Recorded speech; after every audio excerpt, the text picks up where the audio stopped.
LifeWealth family. It's so great to be with you. It's January 11th year 2023. I hope you got settled into the new year yet and that you're working on your New Year's resolutions. I am on day 3 for 75 hard. I'm doing something crazy with my family, my entire family, all the kids, your niece and the girlfriends. We're all in the 75 hard deal. So drinking a lot of water these days, all I can say. But let me just give you a quick recap of what's going on in the world, the economy, and in the markets. Share some exciting new events that's coming up as well for our entire family. So if I just look at December, boy, did we hope that we would have a nice rally in the month of December. And it was starting to look pretty good until about the 20th of December. There was good things that was happening. The Fed did increase interest rates, but it was expected to be 75 basis points or 0.75%, but the Fed only increased at 0.5%. We saw inflation come down from 7.3 to 7.1, so we're trending down. These are good things. But then we didn't see the rally we were hopeful for. And I think that is a little bit of an indication that the Fed is not, they call it dovish. The Fed is not going to be kind necessarily this year. The Fed is saying over and over and over again, you guys are not taking us serious enough. We will continue to increase interest rates. And as the markets are starting to see and felt that towards the end of the year, we didn't have a rally at all.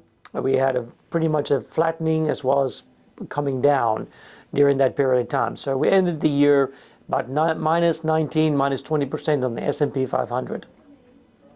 What have we seen so far this year as an indication as the way we started the year? So if you remember in 2022, boy, about January 3rd, 4th, it's like a cannonball went off and the market started really trending down. So I'm particularly sensitive to what's going on here in the beginning of January to kind of get an idea of where we're looking, what are we looking for 2023, what trends are we seeing.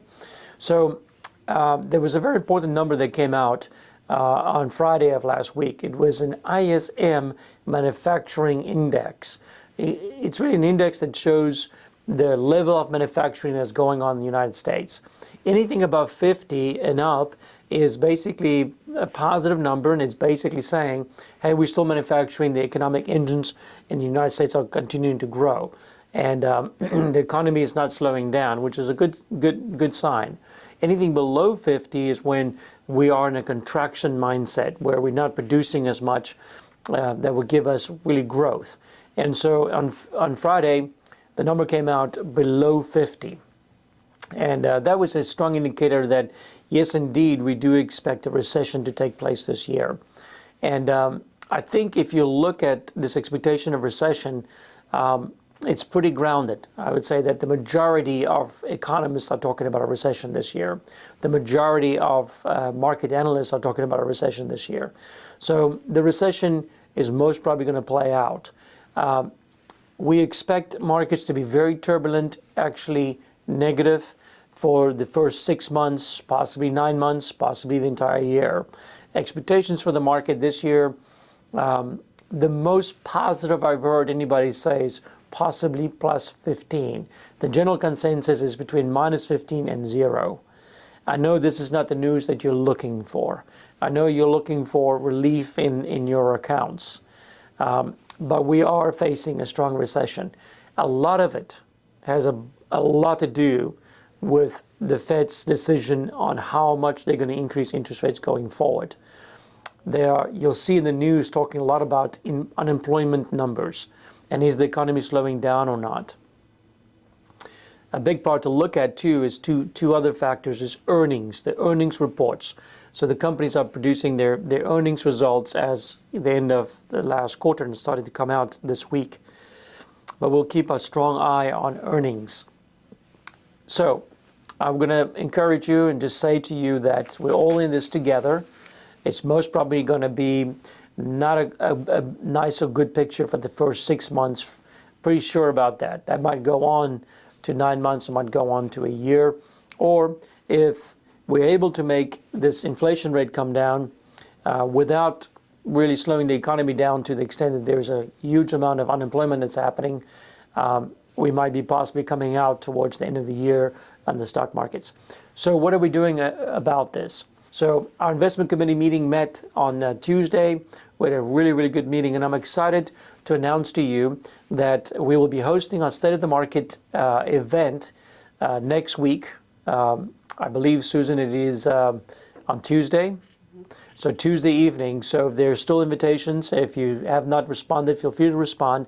I'm going to introduce you to our new internal CFA, portfolio manager, that we've hired. I've been in the business 27 years. Last year was such a unique year that we felt that it's important for us, for our families, to hire our own portfolio manager. He will be speaking, and him and myself will be talking a lot about what we expect the year to come. So look for that invitation, and then I'm all excited about something fun that's coming up. It's our Wine and Wisdom event. So look for invitations to that as well. We will have a great time together, and we will be sharing some wisdoms with you. So just things I'm doing. I'm being conservative with how I'm spending. I'm creating liquidity and cash reserves. I'm looking for opportunities to invest in a down market.